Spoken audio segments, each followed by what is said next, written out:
ईसाई, मुसलमान और यहूदी सिर्फ एक खुदा पर यकीन रखते हैं और तीनों हजरत इब्राहिम की औलादों में से हैं।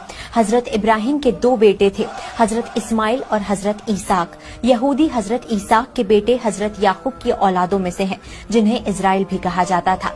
आप सभी जानते हैं कि आसमानी किताबें 4 हैं, तौरात, जबूर, इंजील, कुरान। तौरात हजरत मूसा पर नाजिल हुई, जिसे यहूदी अपनी किताब तनाख मानते हैं। कुरान में तौरात का जिक्र है, लेकिन वक्त के साथ इसमें तब्दीलियां हुई, इसलिए मुसलमान आज के तौरात को मुकम्मल नहीं मानते, क्योंकि खुदा की भेजी किताब में बदलाव नहीं होता। दूसरी तरफ क्रिश्चियन हजरत ईसा, जीसस क्राइस्ट को खुदा का बेटा मानते हैं। हजरत ईसा भी हजरत ईसाक की औलाद से थे, लेकिन ईसाईयत एक ऐसा मजहब है जो हर नस्ल और कौम के लोगों को शामिल करता है। ईसाई हजरत ईसा पर नाजिल हुई किताब बाइबल को मानते हैं, जिसे मुसलमान इंजील मानते हैं, पर मुकम्मल नहीं। और अब बात करते हैं मुसलमानों की।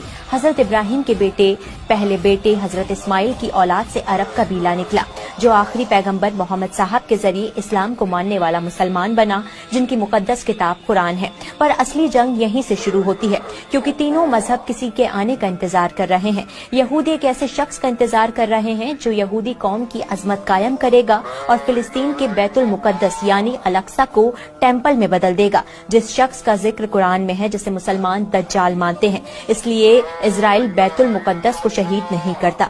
दूसरी तरफ ईसाई यानी क्रिश्चियन हजरत ईसा के आने का इंतजार कर रहे हैं। उनका मानना है कि वो दोबारा यरूशलेम यानी फिलिस्तीन में आएंगे, ताकि कयामत के दिन यानी जजमेंट डे पर गुनाहों का हिसाब लें और खुदा की हुकूमत को मुकम्मल तौर पर कायम करें। तीसरी तरफ मुसलमान भी इंतजार कर रहे हैं कि बैतुल मुकद्दस में हजरत ईसा आएंगे, पर उनके साथ हजरत मेहदी का भी ज़हूर होगा और वो दोनों दुनिया में इंसाफ कायम करेंगे और दज्जाल को खत्म कर देंगे। इसलिए अभी दुनिया में बहुत से जुल्म होने बाकी हैं।